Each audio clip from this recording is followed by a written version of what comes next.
Hello student, আমি তোমাদের Shantanu sir. আশা রাখি তোমরা সব ভালো আছো। আমি আজকে রায় মার্টিন প্রশ্নবিচিতা সপ্তম শ্রেণী 2025 সালে যে ফাইনাল এক্সাম রয়েছে তার কয়েকটা পেজ তোমাদের সামনে তুলে ধরলাম। 5 নাম্বার স্কুল, পেজ নাম্বার 314। এখানে প্রশ্নগুলি একটু দেখো, আশা রাখি তোমাদের কাজে লাগবে এবং সম্পূর্ণ সঠিকভাবে আমি তুলে ধরছি। পৃথিবী থেকে সূর্যের দূরত্ব সবচেয়ে কম থাকে। পৃথিবী থেকে সূর্যের সবথেকে দূরত্ব অনুসুর অবস্থান 3রা জানুয়ারি সব থেকে কম থাকে, মনে রেখো, কিন্তু সব থেকে বেশি থাকে 4ঠা জুলাই অপসুর অবস্থানে। পরের প্রশ্ন, মধ্যরাত্রি দেশ। মধ্যরাত্রি সূর্যের দেশ বলা হয় নরওয়েকে, কারণ মাঝরাত্রে আকাশে সূর্যের আলো দেখা যায়। পরের প্রশ্ন, ভারতের প্রমাণ দ্রাঘিমা ধরা হয় কোন কোন দ্রাঘিমা রেখায়? ভারতের প্রমাণ দ্রাঘিমা হচ্ছে 82 ডিগ্রি 30 মিনিট পূর্ব দ্রাঘিমাকে ধরা হয়।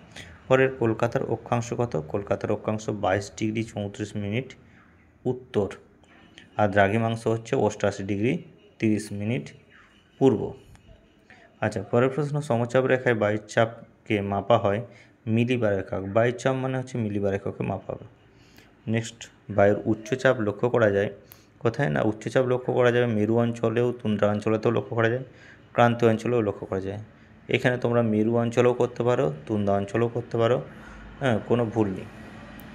পৃথিবীর বৃহত্তম মালভূমি। পৃথিবীর সবথেকে বড় মালভূমিটির নাম হচ্ছে তোমার পামির মালভূমি, যেটাকে পৃথিবীর ছাদ বলা হয়। পৃথিবীর উচ্চতম মালভূমি এখানে হচ্ছে পামির মালভূমি, যেটাকে পৃথিবীর ছাদ বলা হয়। কিন্তু পৃথিবীর সবথেকে বড় মালভূমি যদি বলা হয় সেটা হচ্ছে তিব্বত মালভূমি। পরের প্রশ্নে, অনেকগুলি পর্বতশ্রেণী বিভিন্ন দিক থেকে এসে মিলিত হলে তাকে কী বলে? অনেকগুলি পর্বতশ্রেণী বিভিন্ন দিক থেকে এসে মিলিত হলে তখন তাকে আমরা বলবো পর্বত গ্রন্থি বলবো। নেক্সট, ইউরোপ মহাদেশের একটি বিখ্যাত নদীর নাম কি? ইউরোপ মহাদেশে একটি বিখ্যাত নদী হচ্ছে ভলগা। পরের প্রশ্ন, গঙ্গার উপনদী কি? গঙ্গার উপনদী হচ্ছে কোসি। নেক্সট, ক্যাডমিয়াম দূষণের ফলে সৃষ্ট রোগ হলো কি? ক্যাডমিয়াম হচ্ছে ইতাই। এখানে বলে দিই, ফ্লোরাইডের জন্য ফ্লোরোসিস, ইউট্রোফিকেশান হচ্ছে জল দূষণ, ব্ল্যাকফুট হচ্ছে আর্সেনিক। জল দূষণের প্রধান উৎস হিসেবে বলা যেতে পারে এখানে যেগুলো রয়েছে সব অনেকগুলোই রয়েছে, তার মধ্যে কৃষি হচ্ছে প্রধান। পলিথিনও হবে, খনিজ তেলও হবে, তবে প্রধান হচ্ছে কৃষি দেবে এখানে। মাটি দূষণের কারণ কি? না, নগরায়ণ ঘটলেও মাটি দূষণ হবে, কৃষিকাজ, অতিরিক্ত রাসায়নিক সার, কীটনাশক, শিল্প, সবগুলো এখানে ঠিক হবে উত্তর। ইউরোপের বৃহত্তম হ্রদ হচ্ছে হিমবাহ-সৃষ্ট, সেটি লাডোগা। খুব ইম্পর্টেন্ট প্রশ্ন এই প্রশ্নটি।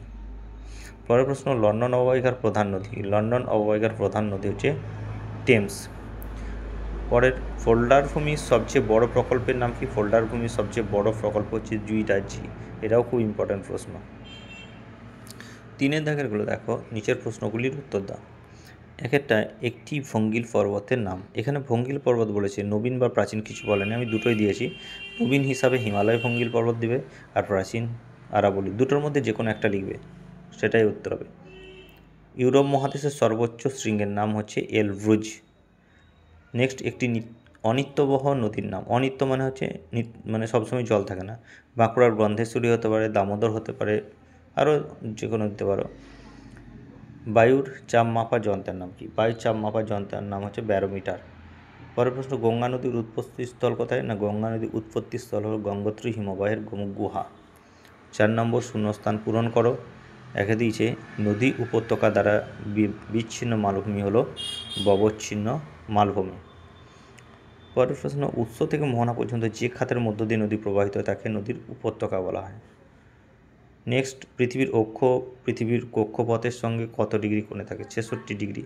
অক্ষ আর কক্ষ যখনই থাকবে তখনই 66 পূর্ণ 1-2 ডিগ্রি লিখবে। পরের প্রশ্ন, 21শে জুনকে কী বলা হয়? 21শে জুনকে হচ্ছে কর্কট সংক্রান্তি দিবস বলা হয় আমাদের। পরের প্রশ্ন, লন্ডনের প্রধান বিমানবন্দর হচ্ছে হিথ্রো। 5 নম্বর, নিচের বাক্যটি সত্য হলে ঠিক আর অসত্য হলে ভুল। আমি ক্রস চিহ্ন দিয়েছি ভুল হলে, আর ঠিক হলে রাইট চিহ্ন। পোল্ডার ভূমি দ্য হেগের কাছে প্রচুর প্রাকৃতিক গ্যাস পাওয়া যায়। প্রাকৃতিক গ্যাস নয়, প্রচুর খনিজ তেল পাওয়া যায়, যার জন্য এটা ভুল। পরের প্রশ্ন, ফ্লোরাইড দূষণে ফ্লোরোসিস রোগ হয়, এটা ঠিক, রাইট চিহ্ন দেওয়া হয়েছে। 3 নম্বর, একটি আন্তর্জাতিক নদীর উদাহরণ দানিউব, সিন্ধু, আরও হতে পারে, রাইন হবে না এখানে। আচ্ছা, নদীর উচ্চ প্রবাহের প্রধান কাজ কি? ক্ষয় কাজ করা। উচ্চ প্রবাহের প্রধান কাজ এখানে সঞ্চয় লেখা আছে, কিন্তু এটা হচ্ছে ক্ষয় হবে উত্তর। আচ্ছা, এখানে 2 নম্বরের প্রশ্নগুলো আমি উত্তর লিখে দিয়েছি। রায়মার্টিন সহায়িকা যে পেজগুলো রয়েছে, বইয়ে রয়েছে, বুক লেখা আছে, কিছু ইম্পর্ট্যান্ট স্টার চিহ্ন এবং বলে দিয়েছি। যদি আমার চ্যানেলটি ভালো লাগে একটু শেয়ার করে দিও বন্ধুদের মধ্যে, চ্যানেলটা সাবস্ক্রাইব করে দিও এবং সবাই ভালো থেকো। সকলকে অসংখ্য ধন্যবাদ।